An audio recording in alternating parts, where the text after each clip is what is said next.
దేవుడు తాళం వేస్తే ఎవరైనా తీయగలరా? దేవుడు మూసేస్తే ఎవరైనా తీయగలరా? దేవుడు తీస్తే ఎవరైనా మూయగలరా? చెప్పండి అందరు కూడా.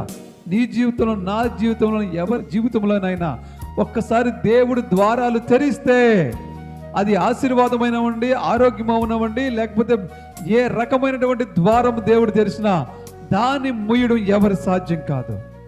ఈరోజు నువ్వు ఎలాంటి ద్వారం కావాలని ఆశపడుతూ ఉన్నావో, ఎలాంటి ద్వారం నువ్వు ఓపెన్ అవ్వాలని ఎదురు చూస్తున్నావో, ఒకవేళ నీ ద్వారాలు మూసిపోయి ఉన్నాయేమో, దేవుడు అద్భుతం చేయబోతూ ఉన్నాడు. ద్వారాలు తెరవబోతూ ఉన్నాడు. ఆమేన్ చెప్దాం. హల్లెలూయా.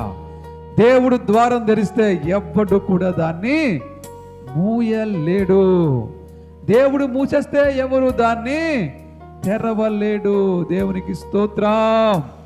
కాబట్టి దేవుడు తెరుస్తాడు. ఈరోజు దేవుడు మన జీవితాల్లో అనేక అద్భుతాలు జరగడానికి దేవుడు ద్వారాలు తెరవబోతూ ఉన్నాడు. ఆమేన్ చెప్దాం. హల్లెలూయా. చూడండి, దేవుడు ఆకాశాన్ని మూసేసాడు, వర్షం మంచు రావట్లేదు. కనుక ఏలియా కోసం నిలుగుతూ ఉన్నాడు. ఎవరు నిలుగుతూ ఉన్నాడు? ఆహాబు నిలుగుతూ ఉన్నాడు.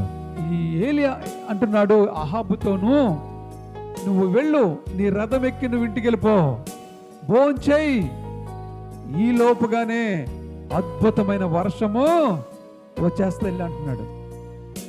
అప్పటికి 3.5 సంవత్సరాల నుండి వర్షం లేదు. కానీ ఏలియా అంటున్నాడు వర్షం వస్తుంది, ఎల్లు అని ఆహాబుతో చెప్తున్నాడు. చెప్తే ఆహాబు రథం వేసుకుని వెళ్ళిపోతున్నాడు.